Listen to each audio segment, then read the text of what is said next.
Hey everyone, and welcome to episode 13 of The Independent Agent. My less attractive brother is staring me in the eyes, and his name is Justin. You are ridiculously good looking. I am ridiculously good looking. I'm also going to make you a ridiculous, delicious drink right now. So why don't you entertain the people while I make cocktails? Well, I have a thought. So I have now realized, as we're on episode 13, that the number of shirts that I have that are dress shirts has now been exhausted. I have now recycled to my very first shirt that I wore. So if you have suggestions of clothes that I don't have to go in person to shop and buy, I am... Really? I'm just saying we need new clothes for the podcast, and maybe part of the shtick is I go and try on these different outfits, and we get a yay or a nay on this. I know we're appealing to a different crowd, but I don't even know where you're going with this. I don't know. It just hit me as I was sitting here. I'm going, yeah, I remember wearing this one, and then everyone's gonna just think we recorded the entire thing in like one long stretch, and I just switched a shirt a few times. So you're making a mess over there. I am. You know, that's why they have towels and stuff at bars. We're making Manhattans today. So you've had a Manhattan. I'm sure I have, but it's probably been, I don't know, 18 years. So 2 parts, typically a rye. I mean, you could do a bourbon or something like that, but Wait, can you imagine if all the time you spent learning about alcohol, you spent learning about insurance, where we would be today? I wouldn't have gotten that sushi account. We mostly talked about booze. All right, fair enough. Okay. 2 parts rye, 2 parts sweet vermouth, and then a couple of dashes Angostura bitters. And then we're going to do some maraschino cherries in there. And when I use maraschino cherries, I use the finest Luxardo. Nope, they're not paying us for this, but it's the best maraschino cherries. So I am going to put the bitters in. I wonder if I get like some of those without the alcohol in them, the cherries. Like, do they taste like the ones? Oh, I put it over there. Because you had left it on the floor outside of here. Nice. So why'd you put it there, though? I didn't know what it went to. Okay, guys. We're talking about the martini shaker right now, and the top of the martini shaker, you know, like the round cap. Justin found that on the floor, and he didn't know what it was going to. And he saw the rest of the shaker and all the booze over here absent atop, and didn't put 2 and 2 together. This is who you're taking your wisdom and advice from in this podcast. Nobody's perfect. Okay, so seriously, on the cherries, do they taste like the ones that I'm used to, like in the restaurant? Well, it depends if it's a high-end restaurant or not. These are way better. There's a certain taste I want to have. You want to try one? Yeah, I should probably try one of those first. It's really syrupy. You don't have any, like a dart? Just stick your fork, finger in knife? there. I've got nothing for you. You got nothing for me? I'll wait until it's in there. Well, it's going to be my finger then. Wow. Preparation. Okay. Talk to the people, Justin. Talk to them. I'm just staring as... Do you make drinks for people this way when it's your friends at the house, you use your fingers? Well, when I'm at my house... Did you even wash your hands? Because you just went to the bathroom. I did just go to the bathroom, and I may have washed my hands. Great. I'm living dangerously right now. How are you going to even... You're probably going to lick your fingers. By the way, when people lick their fingers, it drives me bonkers. Tasty. Wonderful. Spilled everywhere right now. Great. Did it stain our floor? Mm-hmm. The floor is great. Time for a cocktail. All right, so it's done. The cherries are in, pouring, and any reason 2 cherries versus more cherries? You want more? You want me to stick my fingers back in there after I've licked them? I thought about that after the words came out of my mouth. Perfect. Here's your Ultra. I like that you opened my beers for me. Only the finest for my brother. All right, here we go. Okay. Manhattan.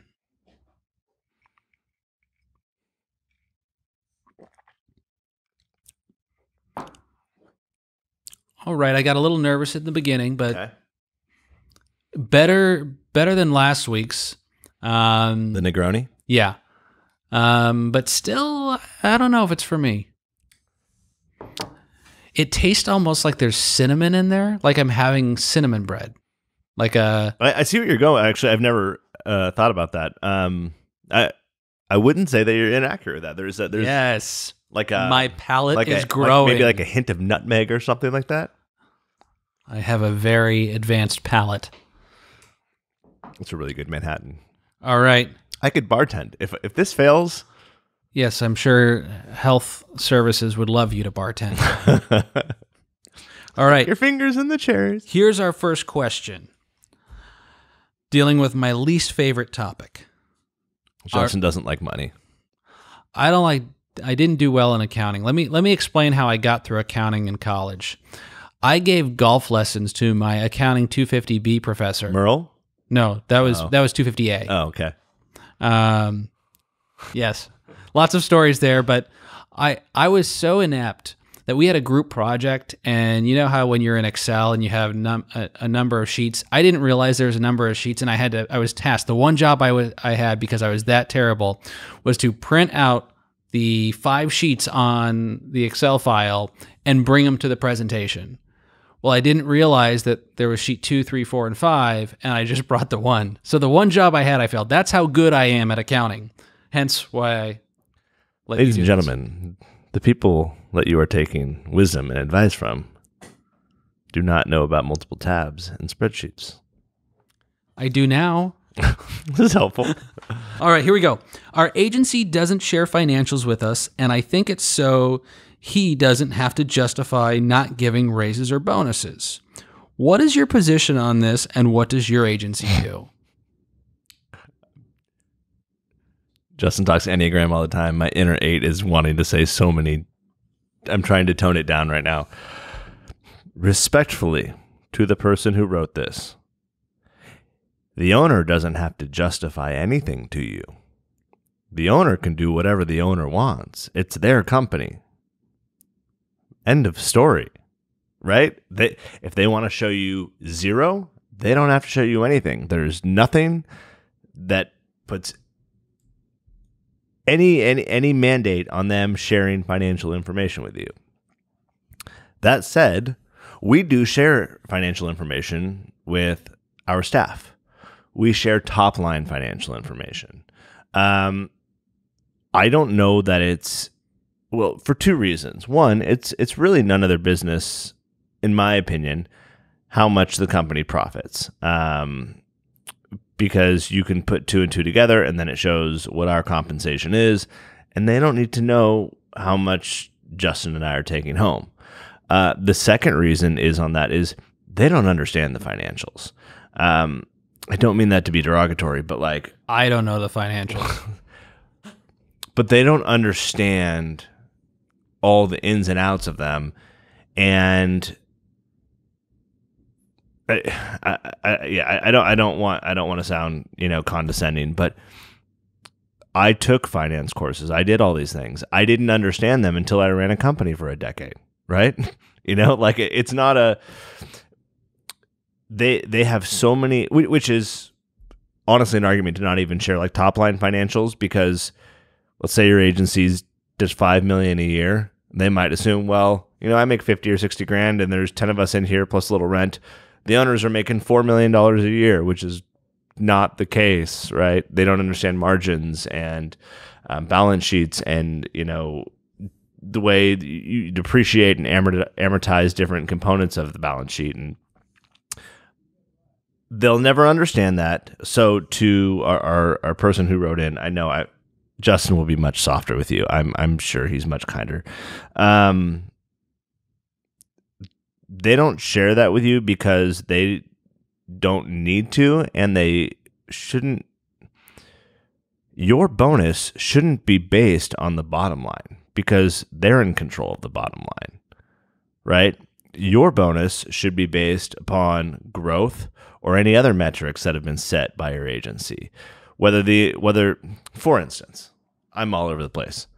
Okay, we just moved into a new office, right? Our rent, we were paying $225 a square foot in Irvine.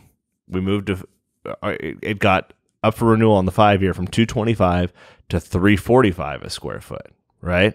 If we would have stayed there. We chose to move to Foothill, which kind of split the difference.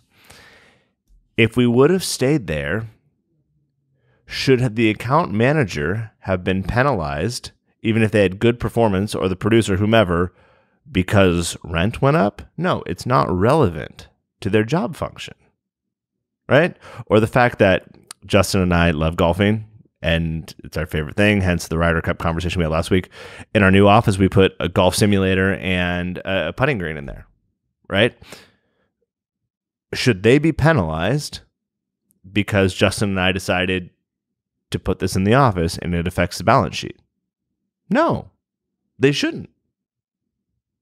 I appreciate that asset. Do you? I do. Good. So the thing I would say is you shouldn't be afraid to share the numbers as an agency owner, but you do have to educate your team beforehand if you are. So this owner, if you're having the conversation with an owner that you think they're like not paying you or hiding information so they don't have to pay you, I think that speaks to larger issues within your agency culture that you're facing. So if you feel like you are making less than you should, then I would say have the conversation. Mr. or Mrs. Boss, I think I should be making X. This is the value I bring to the organization. Let's move forward that way. Do they agree or disagree, right? Now, if they come back and say, there's no money in the budget, and you look at this as a reasonably intelligent person, and you say, well, I know we're writing a bunch of business, and I know we're not losing it out the back end, because I guarantee if you're a good agency, you are tracking what's coming in and what's leaving, right? So you at least know that, right? Are you net positive each year, right? Or maybe you're in a growth stage. You ask those questions. Owners shouldn't be afraid to have that discussion. But here's the thing. Let's say I'll keep it easy. Let's say there's one owner, right? And the owner takes a salary of $100,000 a year, and at the end of the year, the P&L reflects, I don't know, $500,000 in profit, right? The employee can look at that and go, well, the owner doesn't do all the things that I do. Why should he make $600,000 a year? You know, hey, I should deserve a bonus out of that. You know, that you shouldn't get a $500,000 disbursement. You should get a $400,000 disbursement and take that extra 100 or 250. You don't do any, like, they'll never get it. What I meant when I said even though I understood balance sheets and financials coming into the business from school, I didn't understand them truly until we had done this for 10 years, because there's all of these intangibles that people don't realize that go into the business that are represented there, you know, that makes such an impact on how do I project for the future? How do I provide A, B, and C for my employees? How do I take less this year to take more this year for tax planning, for being able to put money aside to hire producers to grow the agency, or to give raises, or for a 401k plan? All these different things that they'll just never get. And that sounds so condescending, but that's not my point. My point is my being in the business, 12, 13, whatever years, I didn't even really get it until a couple years ago. And I'm still learning it. Well, and at the end of the day, the agency is a for-profit agency, right? And we forget that sometimes as employees, that the goal is to make as much profit as possible. And yes, you have other intangibles, but that's the goal. And as the person who took the risk to get everybody there, because again, you don't have the personal guarantee sitting out there on a line of credit. Absolutely. So when you don't have that out there as your responsibility, you don't get to call the shots. If you want to call the shots, step up, do it on your own. Right. And so while I again very understanding of that other point of view, I think one, if you're having to ask the question, there's a cultural issue within the agency and you have to decide if you're the right fit to stay at that agency. Or two, ask the question of, what do you think I'm worth? Because I think I'm worth more than I'm being compensated for. And you'll get an answer one way or the other. Right. And then you make that decision and move forward.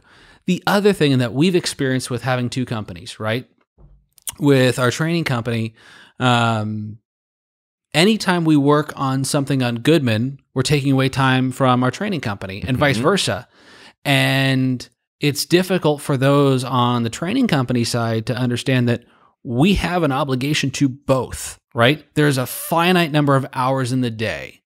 So one organization or the other loses based upon the time availability. Now, we've done our best to scale and hire and train so that we're working on instead of in our businesses, but there is an impact.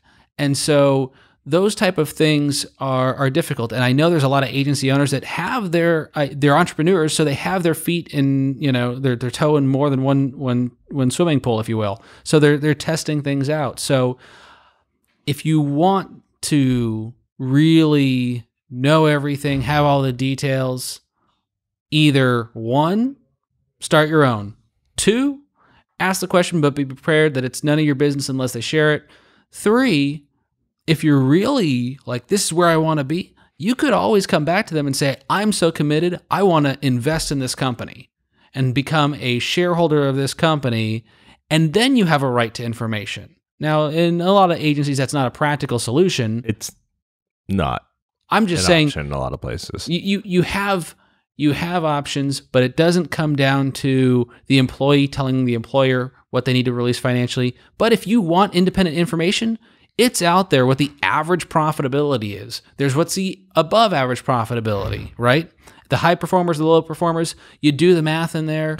Right. You can look, in average agencies at probably a 20% profit margin. A little less than that. Okay, 15%, whatever. You want to do the math?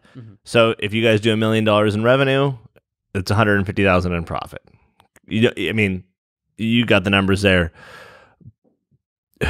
Here's the fundamental thing that I think that people don't understand is why do you hire people? An owner hires people, right, for three different reasons. One, they're not capable of doing a job, or they would not be very effective. Inserts. Exactly. Okay. Two, their time is more valuable elsewhere, right? Like if I'm trying to grow the business, working on the agency, not in the agency, someone's got to be casting that vision. Someone's got to be doing that focus. And if I'm sitting there working on the day-to-day, I can't do that. And three is I don't want to do that, right? So Justin and I got to a point where we built up our books and we said, we don't want to do the grind of it anymore, right? So we started hiring producers to do that. And that's not a negative thing. It provided opportunity for them. They're doing well. They're making money. The organization grows. But Justin and I are able to free up our own time to do things that we want to do, right? So the profit could be higher on the bottom line, but they have a job for one of those three reasons, and they need to learn to understand that. But you're not. Again, I'm the wrong person just because it's. I don't have an eloquent way of explaining this, but these things are truly. You either have done it and you have learned, or you're on the other side of it and thinking that the other person, you're working your ass off and the owner's just sitting there on a gravy train. And to be very honest, you just don't get it unless you've done it. And I don't know a better way to explain it than that, It's as simple as, hey, asking a producer to understand what account manager's daily. Exactly. No, it's a great point. Yes. Great point. Okay, we beat that one. All right, Jordan. This one I'm going to be dropping in your lap. How much access to financial information do you give to your bookkeeper? What can she or he see, and what is her authority level within the financial structure? Okay, well, we're a little different because we have a Linda. We do have a Linda. So we have this magical, mystical, mythical Fairy godmother. unicorn of a human being who is our Linda, and she is probably more loyal to our company than either Justin or I are. That's not a false statement. She is a remarkable human being, smarter than both of us, more hardworking than both of us by like triple. And I'm not gonna. I'll say it this way: she worked with my father for many, many, many years and ran his wholesale division in MGA, and you get the point. She's spectacular. She has 50 years in the business. I was trying not to go there with the age. 50 years of experience. Okay, so you can do the math on her age. And she's got probably 75 years based on the number of hours she's clocked. Okay, I was like, okay. But, okay, so take someone that age, and what if I told you that she could out-computer anyone in the office? Right? Mm-hmm. Like, that's how solid Linda is. So, we understand that Linda is something you can't spectacular. have her. Yeah, We're going to call her Schminda from now on, just so you guys don't know. So, we have a Linda, and she's just a spectacular human being. She has access to everything.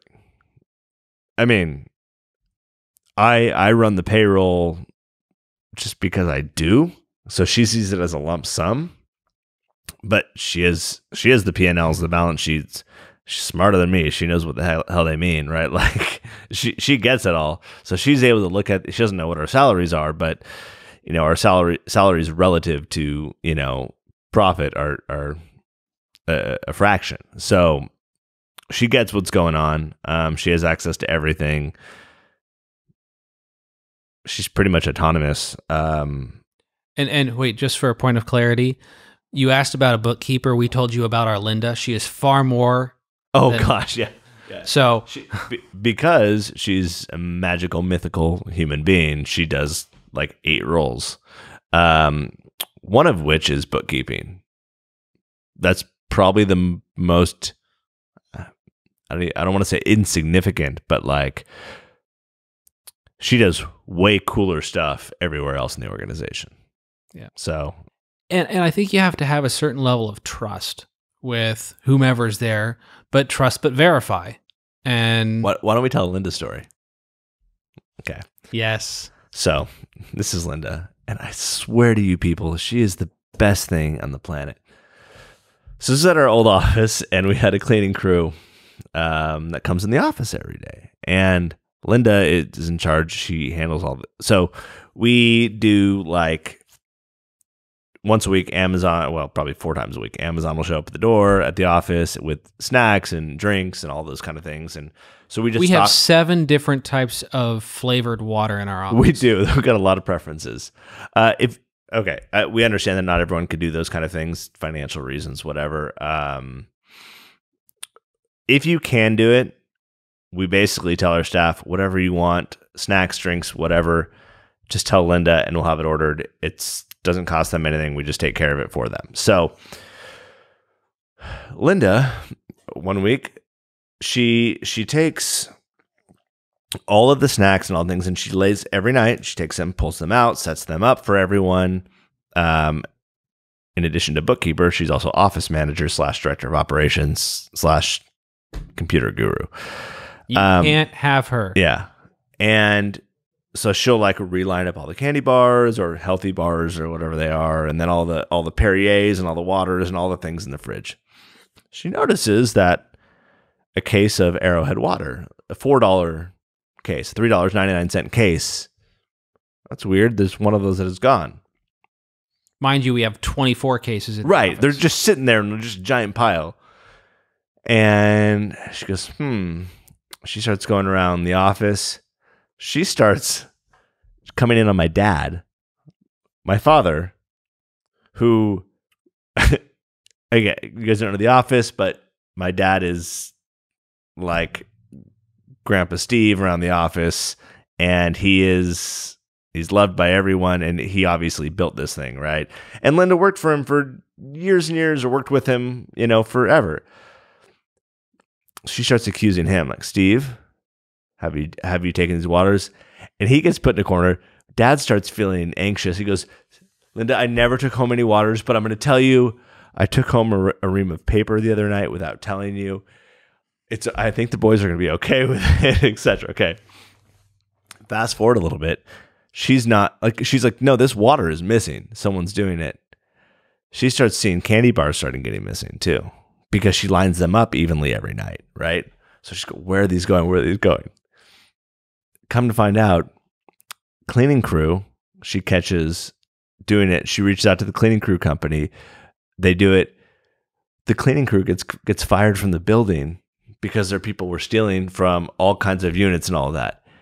And the really sad part is that sucks, because if these people needed food or water, I mean, we would just tell them to take it, but they were going and stealing. All that to say is Linda was so concerned over the $4 or $2 snacks or whatever that, like I said, she's more loyal to the company than we are. I don't have to worry about her seeing all these finances. She gets upset every time we try and give her a raise. We gave her a raise this year. We have to do it every few years because I can't stand the conflict. It's rough. Like she's like, no, I don't deserve it. And we have to explain to her why she's the best thing since sliced bread, which makes her uncomfortable. But yeah, I say to her, hey, we're giving you a raise. And she goes, no, you need to fire me. That's the conversation that happens. So, Linda, if and when you listen to this episode, we love you. I hope you believe it. You're a spectacular human being. Justin, what do you got? I think I was jumping in there. I just think it goes back to, again, trust but verify. Make sure that you're having ongoing discussions. Trust but verify? Uh-huh. Got a little Reagan there, huh? Oh, yeah. And then, what? Well, wouldn't you always? Reagan, when we grew up, we had, my parents would put pictures on the fridge. It was Ronald Reagan and George W. They're still up. They're still up. And there's still ice cream in the freezer from like 1987. So my parents hung on to food until it was like gone. Like, and if you ate it, you know, the protective ice coating. When ice cream's been sitting there too long and there's that ice sheen across the top of it, that's but you just have to have this, and then regularly, and by regularly I mean maybe quarterly, semi-annually, you're going to have somebody inspect the books to make sure that that's happening. Because again, my father years ago, I keep saying my father, our father, who art in heaven. Yes. I'm going to stop this. But when he bought the business from his dad, so our old man bought the business from his dad when he was dying of cancer. He did so that he could pay for my grandmother to live. That was what he did. But what happened was, it turned out the bookkeeper that was working for my grandpa was double paychecking herself. Like, out the gate, that was what was happening, and all the money was going away. And so you do have to keep a keen eye on it. You do want trust, but I think they would want you to be checking on it, but I do think you need to be open enough, because if they are savvy enough, they can help you by paying attention to certain things. And hey, these are key points of emphasis I want you to give us red flags on. And unless they have a full picture, it's very difficult for them to be helpful. Well, and some, fail safes. So, I mean, I haven't even thought about this until we had this conversation. Linda comes in every day. So we have 3 check signers, Justin, myself, and my dad. Linda's not a check signer. And even though I trust her implicitly, it's just one of those, hey, she couldn't, I guess, Linda's not, but everyone else in life is capable of having hard times, bad days, and trying to take advantage of something. You put a failsafe in where she doesn't have access. So her access is she can transfer money in between our trust and our checking account, our operating, right? And if a check is cut or a wire is issued, it has to have one of our 3 signatures. So, and I always check probably weekly to make sure that we're in trust, right? So if you're in trust, she can't transfer in or out, all those things. And this is someone that I, like, honestly, like, implicit trust. There are ways to not make someone feel like they're untrustworthy and make sure at the same time that you're protecting your own assets. You know? So I don't know if we answered the question. We answered part 1. Part 2, what can he or she see and what is her authority level? No, we answered both of them. Yeah, we did. Okay. All right, well, we want you, 1, send your questions to us, Justin at TotalCSR.com. Send your drink suggestions to Jordan at TotalCSR.com. And like, subscribe, comment, give us feedback, what you'd like to hear more of. And again, if you know of something that will size me up clothing-wise where I don't have to do anything, I can just have the clothing mailed to me, I'd be happy to, because then I have a new outfit. They have those services. I don't know. I don't know if they're any good. I mean, you could call Kate, not your daughter. Yeah, but she did my outfits the last time, and it's been a while. And she also tried to get me in skinny jeans, and I can't do that. Skinny jeans. Are mine skinny? Are these? Would you call these skinny? Yes, I would. Yeah? Yeah. For those looking on camera, here they are. Beautiful. I don't think they're skinny. I would say they're like fitted. Yeah, they're skinny. All right. Thank you all for listening.